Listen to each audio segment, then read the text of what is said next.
आज हम लोग एक जल योगा का एक नया तरीका सीखेंगे और ये सिखाएंगे हमें जाने माने हर्बल विशेषज्ञ,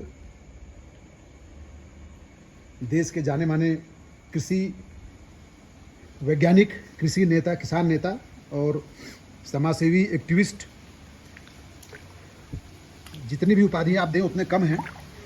राजाराम त्रिपाठी जी, डॉक्टर राजाराम त्रिपाठी जी हर्बल के क्षेत्र में बहुत लंबे समय से काम कर रहे हैं और आज इस बेहद संघर्षशील और बेहद हर्बल के काम में जीवन खपाने वाले राजाराम त्रिपाठी जी से हम लोग एक नई चीज़ सीखेंगे जो उनके जो मुख्य धारा है काम का उससे अलग है। ये योगा, उन्होंने घर में छोटा स्विमिंग पूल बना रखा है और उसमें जल योगा का एक ये प्रयोग करते हैं। बेसिकली योगा क्या है, हम ध्यान में तब जाते हैं जब हम शरीर को हल्का महसूस करने लगें और हमें एहसास ही ना हो कि हमारे पास शरीर है या हमारी चेतना हमारी शरीर पर अटकी रहे। तो ये कुछ बताएंगे डॉक्टर राजाराम जी, हम आपका ध्यान भंग करना चाहेंगे। और ये जो जल योगा है, जो कि मैं जूम करके देखना चाहूँगा, आप इसमें आपने पूरा एक पद्मासन और हाथ में पूरा लगा के आप बैठे हुए हैं और जो सीढ़ी है स्विमिंग पूल का, छोटा सा स्विमिंग पूल है ये, और हमारे साथ वरिष्ठ पत्रकार प्रदीप सौरभ जी भी हैं दिल्ली से, वो देख रहे हैं इस पूरी प्रक्रिया को। तो सर, ये जल योगा का ये जो तरीका है, इसमें आपसे भी बात हो रही थी, आपने गुरुत्वाकर्षण और शरीर का हल्का होना, 70%, एजिंग, बहुत सी चीज़ों को कनेक्ट किया है। ये कैसे, क्या है ये? बड़ा ही सहज योग है ये। देखिए, हमारे शरीर में लगभग 70% जल है और प्रायः जब जो योग या साधना करते हैं मेडिटेशन को लेके, ये दिक्कत रहती है कि समाधि नहीं लगती जल्दी, मेडिटेशन नहीं होता।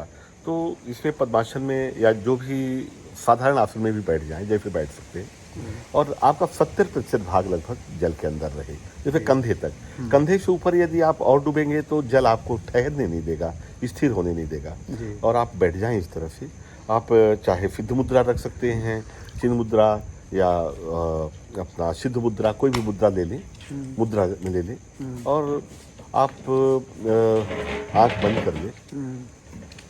पहले आपका ध्यान जल पे जाएगा जो आपके शरीर से हल्का हल्का टकराएगा हवा की लहरों से, और आप देखेंगे कि इतनी जल्दी आपको समाधि या योग की स्थिति होगी, सारी चिंताओं से आप मुक्त हो जाएंगे। और क्योंकि गुरुत्वाकर्षण का जो 70% आप पे नहीं लग रहा है, शरीर की जो एनर्जी गुरुत्वाकर्षण के खिलाफ लगती है, जो आपके खून का जो रक्त का प्रवाह है, जो गुरुत्वाकर्षण के खिलाफ जो काम करता है, तो उससे ज़्यादा एनर्जी भी लगती है, मेहनत भी लगती है। तो यह एक ऐसी पद्धति है जिसमें केवल 5 से 10 मिनट के अंदर ही आप घंटों मेहनत करने के बाद जो शांति पाते हैं वो आपको मिल जाएगा। शरीर हल्का भी हो जाएगा, आपका रक्तचाप भी ठीक हो जाएगा, शरीर भार मुक्त हो जाता है लगभग 70%। आपका सवाल क्या था? शरीर भार मुक्त हो जाता है? भार मुक्त जी जी, जैसे आपने देखा होगा आदरणीय महेश योगी के योगा में कई बार वो योगियों को हवा में उठा देते थे, भार मुक्ति का अनुभव कराते थे। और वही अनुभव चूँकि ये आप बैठ के वही अनुभव आप 70% डूब के जब पद्मासन में बैठते हैं, जो छूटता है जी, तो उसको 100% तब्दील करने में कितनी तपस्या की जरूरत है? देखिए, वह योग साधना की पूरी तरह से गुरुत्वाकर्षण से आप मुक्त हो जाएं, प्रकृति के नियम के विपरीत है, लेकिन हठ योगी कर लेते हैं। लेकिन मैं जो बता रहा हूँ एक आम आदमी, सहज, हाँ, आम मनुष्यों के लिए एक सहज योग, सहज योग, हाँ। और 70% भी अगर आप हासिल कर लेते हैं तो आपको सारे गोल हासिल कर लेते हैं मेडिटेशन की। मैंने एक शानदार शुरुआत हो सकती है जिससे आपको थोड़ा लाभ दिखना शुरू होगा, आनंद आना शुरू होगा कनेक्ट होने का। तत्काल आपको 2 मिनट के अंदर ही आप देखेंगे आपको समाधि लग गई। और एंटी एजिंग में बड़ा मदद मिलती है, रक्तचाप को ठीक करने में बड़ी मदद मिलती है। एंटी एजिंग में इससे उम्र भी बढ़ सकती है? जी हाँ। जल अपने आप में, जल में यदि आप कुछ समय रहते हैं, जैसे आपने देखा होगा कि ओशो अपना सबसे ज़्यादा वक्त वो स्विमिंग पूल या स्नान में लगाते थे जी। तो या बहुत सारे योगी हैं, आप देखेंगे कि नदी के किनारे जो रहते हैं, गंगा के किनारे। तो मेरा मानना है कि एक आम आदमी छोटे से बाथटब में भी बड़े आराम से, या कुछ नहीं तो प्लास्टिक का टब भी ले ले। जैसे कि ये कहा गया है ना कि 5 तत्व से शरीर बना है, छित जल पावक गगन समीरा। जी। तो इसमें 5 तत्व में सिर्फ एक तत्व शामिल है, जल।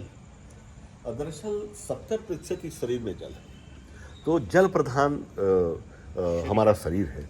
और जो सांसों पे नियंत्रण है, सांसों पे नियंत्रण हमें रखना होता है योग में, यह इसमें सहज हो जाता है। इसमें चूंकि 70% शरीर की भारहीनता का अनुभव होता है कि हमारे पास वो शरीर है ही नहीं, जो जल में हल्का कर जो कि देता है। समाधि में अंततः यही कि हम अब मुझे शरीर का भान ही न रहे, वो स्थिति अगर प्राप्त करना है तो जो कई सालों के योग साधना के बाद लोग प्राप्त कर पाते हैं। मेरा मानना है कुंडली जागरण में भी आपका सफर एक मतलब आधे समय में, 1/3 समय में आप कुंडली जागरण कर सकते हैं जल योगा के जरिए। जिनके पास स्विमिंग पूल ना हो, वो घर में बाथरूम में अगर वो शावर लेते हैं तो वो भी उस तरीके से कर ये सकते एक हैं। बड़ा प्लास्टिक का टब लेके बड़े आराम से जिसमें गर्दन तक जो है, जी आजकल तो बड़े बड़े आ रहे हैं। जी जी बड़े आराम से आप कंधे तक कर लीजिए, क्योंकि इससे ज़्यादा जब होंगे तो भारीता इतनी ज़्यादा हो जाएगी कि आप स्थिर होके फिर समाधि नहीं लगा पाएंगे। बहुत बहुत धन्यवाद सर।